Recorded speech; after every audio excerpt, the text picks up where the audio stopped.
तो आइए दोस्तों जानते हैं आज 27 जनवरी 2023 की बड़ी तथा मुख्य खबरें। तेलंगाना में गणतंत्र दिवस पर राज्य सरकार द्वारा हाईकोर्ट के आदेश की अवहेलना करने का मामला सामने आया है। यहाँ लगातार दूसरे साल गणतंत्र दिवस का सार्वजनिक समारोह नहीं हुआ। राजभवन में राज्यपाल मिलिसाई सुंदरराजन ने राष्ट्रीय ध्वज फहराया, लेकिन इस दौरान सीएम चंद्रशेखर राव मौजूद नहीं रहे। वे कहीं शिलान्यास करने चले गए थे। हाईकोर्ट ने सिकंदराबाद में पूरी तैयारी के साथ गणतंत्र दिवस समारोह का आयोजन करने का निर्देश दिया था। इसके बावजूद कार्यक्रम नहीं हुआ। और वही भारत में 26 जनवरी 1950 को संविधान लागू हुआ था। तब से 73 साल में 127 संविधान संशोधन हो चुके हैं। इतने बदलाव के बाद भी हमारे संविधान का मूल आधार जस का तस है।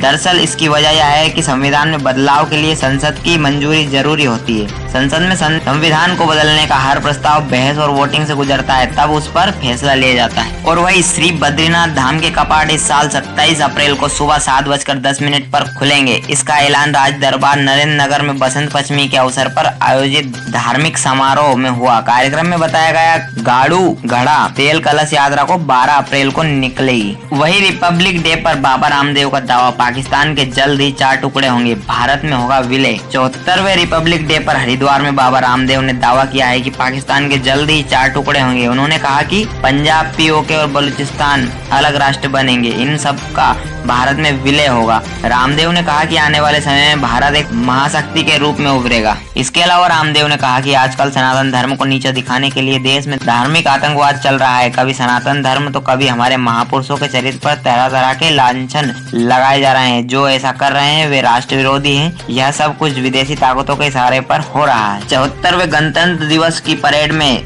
23 से ज्यादा झांकियों में दिखाई गई सेनाओं के स्वदेशी हथियारों का प्रदर्शन किया गया। इस दौरान नारी शक्ति की तस्वीर दिखी। डेयरी डेविल्स ने वर्ल्ड रिकॉर्ड बनाया और फ्लाइट पास्ट राफेल गरजे। और वही परेड खत्म होने के बाद मोदी सबसे पहले नए संसद भवन बनाने वाले मजदूरों से मिले। गणतंत्र दिवस के मुख्य अतिथि इजिप्ट यानी मिस्र के राष्ट्रपति अब्देल फतेह अल सीसी मुख्य अतिथि थे। मोदी ने उनका गर्मजोशी से स्वागत किया। इजिप्ट की सैन्य टुकड़ी भी परेड का हिस्सा बनी। गणतंत्र दिवस की सुबह प्रधानमंत्री ने संदेश दिया, उम्मीद है कि हम सब मिलकर आजादी की लड़ाई लड़ने वालों का सपना पूरा करेंगे। और वही परेड की वो बातें जिन पर गर्व है। पहली बार भारतीय तोपों ने सलामी दी। अब तक ब्रिटेन में बनी तोपों से सलामी दी जाती थी। और वही देश और दुनिया में कोरोना का खतरा। चीन सरकार का दावा, 20 दिन में 80% कम हुआ मौतों का आंकड़ा। नए मामले में भी 72% कमी आई। वही WHO ने कहा चीन पर भरोसा नहीं। WHO के आपातकालीन निदेशक माइक रायन ने कहा, हमें लगता है कि चीन मौतें और मामलों का जो आधिकारिक आंकड़ा दे रहा है वो काफी कम है। वो कोरोना की असली स्थिति छुपा रहा है। वही हमारे भारत देश में अभी 1934 एक्टिव केस है। महामारी की शुरुआत से अब तक देश में 5 लाख से ज्यादा लोगों की मौत हो चुकी है। देश के कई राज्य मौसम अचानक बदल गया है। कई राज्यों में बारिश हुई और ठंड बढ़ गई है, तो पहाड़ी राज्यों में बर्फबारी, कई रास्ते बंद हो गए हैं। हिमाचल प्रदेश में ताजा बर्फबारी से 265 सड़कें ब्लॉक हो गई है। मध्य प्रदेश और यूपी के कुछ हिस्सों में बुधवार शाम से ही जमकर बारिश हुई है। भोपाल में शाम होते ही तेज बारिश शुरू हो गई। यह सिलसिला आधी रात तक जारी रहा। मौसम विभाग ने यूपी के अगले 5 दिन तक बारिश का अलर्ट बताया है। उधर मौसम विभाग ने जम्मू कश्मीर, हिमाचल और उत्तराखंड में 28, 29 और 30 जनवरी को भारी बर्फबारी की संभावना जताई है। 31 जनवरी से फिर मैदानी इलाकों में पारा घटेगा और सर्दी बढ़ेगी। वही भारतीय क्रिकेट टीम ने विकेट कीपर बैट्समैन ऋषभ की जान बचाने वाले रोडवेज के ड्राइवर और कंडक्टर को हरियाणा और उत्तराखंड सरकार ने सम्मानित किया है। ड्राइवर सुशील व कंडक्टर परमजीत खुद यमुनानगर में आयोजित कार्यक्रम में शामिल हुए, जहां सीएम मनोहर लाल ने उन्हें प्रशंसा पत्र देकर सम्मानित किया। जबकि उत्तराखंड के देहरादून में आयोजित कार्यक्रम में दोनों के परिजन पहुंचे थे, जहां सीएम धामी ने प्रशंसा पत्र देने के साथ 1 लाख रुपए भी दिए। और वही भारत को दुनिया ने गणतंत्र दिवस की दी बधाई। इस मौके पर दुनिया भर के नेता बधाई दे रहे हैं। भारत में मौजूद अमेरिका दूतावास ने इस अवसर पर एक वीडियो बनाकर शुभकामनाएं दी है। इस वीडियो में अमेरिका के 2 अधिकारी राघवन और स्टेफनी भारतीय सिंगर पवित्राचारी के साथ वंदे मातरम गाते हुए नजर आए। भारत यूएस पार्टनरशिप सबसे ज्यादा प्रोडक्टिव है, अमेरिकी विदेश सचिव ने कहा। वही मालदीव के विदेश मंत्री ने कहा कि भारत में लोकतंत्र जीवित है। वही ऑस्ट्रेलियाई पीएम ने कहा, ऑस्ट्रेलिया और भारतीय लोगों की एकजुटता का पल है यहाँ।